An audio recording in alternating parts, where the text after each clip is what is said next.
Hello friends, welcome to খেল দুনিয়া। আনোয়ার আলীর ইস্যুতে কিন্তু আবারও নয়া মোড়। গতকাল পিএসসির বৈঠক ছিল, সে বৈঠকে যে ডিসিশনটা নেওয়া হয়েছে সেটা কিন্তু 50-50 ডিসিশন বলা যায়।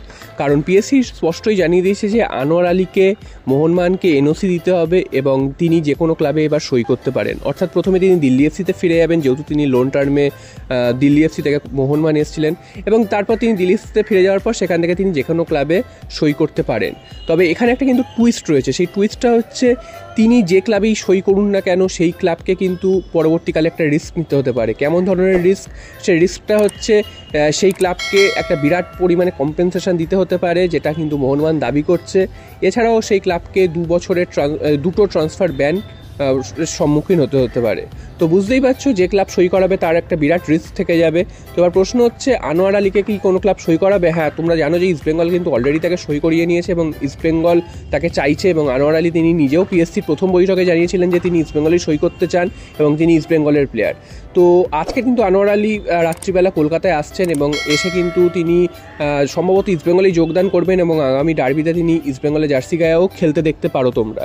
তো এবার প্রশ্ন আসছে, তাহলে মোহনবাগান এত সহজে কী করে এনওসি দিয়ে দিল? তো মোহনবাগান এনওসি দিয়ে দিয়েছে একটাই শর্তে, যে আগামী যে 22 তারিখ পিএসসির এর পরের বৈঠক বা হেয়ারিং রয়েছে, সেখানে কিন্তু ডিসিশন হবে যে অ্যাকচুয়ালি ফাইন কত হবে বা কোন ক্লাবে তিনি সই করছেন সেই ক্লাবের জরিমানা কী হবে বা তাদের শাস্তি কী হবে। তো আনোয়ার আলী এখন যোগ দিয়ে তিনি খেলতেই পারেন এবং মোহনবাগানও কিন্তু তাকে ছেড়ে দিয়েছে এই কারণে, কারণ তারা জানে যে যেই ক্লাবই তিনি সই করুন সেই ক্লাব কিন্তু ফেসে যাবে এবং আনোয়ার আলীর তার নিজের কী হবে সেটা কিন্তু পরের ব্যাপার, তারও একটা ব্যান হওয়ার সম্ভাবনা রয়েছে। তো আজকে যেহেতু রাত্রিবেলা রঞ্জিত বাজাজ এবং আনোয়ার আলী কলকাতায় আসছেন, তো ধরে নেওয়াই যাচ্ছে তারা ইস্টবেঙ্গলেই যোগদান করছেন এবং আগামী ডার্বিতেও তাদের আনোয়ার আলীকে খেলতে দেখতে পারবে তোমরা।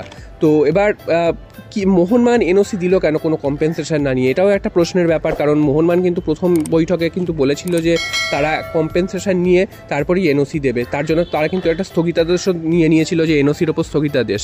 তো হঠাৎ করে তারা আবার সরে দাঁড়ালো কেন, সেটাও একটা ভাবার বিষয়। তবে এটা মনে করা হচ্ছে যে মোহনবাগান এটা বুঝতে পেরেছে যে কোনো না কোনোভাবে শাস্তি পেতে চলেছে সেই ক্লাব, যাই ক্লাবকে আনোয়ার নেবে।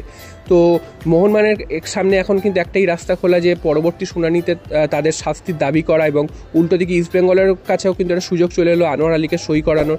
দেখা যাক শেষ পর্যন্ত কী হয়। তবে আনোয়ার আলীর ইস্যুটা এখনও বেশ ঝুলে রয়েছে এবং গতকাল রঞ্জিত বাজাজ তিনি কিন্তু খুব খারাপ কাজ করেছে। প্রথম দিকে তিনি বলছিলেন যে খুব তিনি তার নিজের ফরে রেখেছিলেন কথাটা, এবং তারপর কিন্তু বিকেলের দিকে দেখা যায় যে তার যে টুইটগুলো আসে সেখানে দেখা যায় যে তিনি কিন্তু একদমই ব্যাকফুটে চলে গেছেন।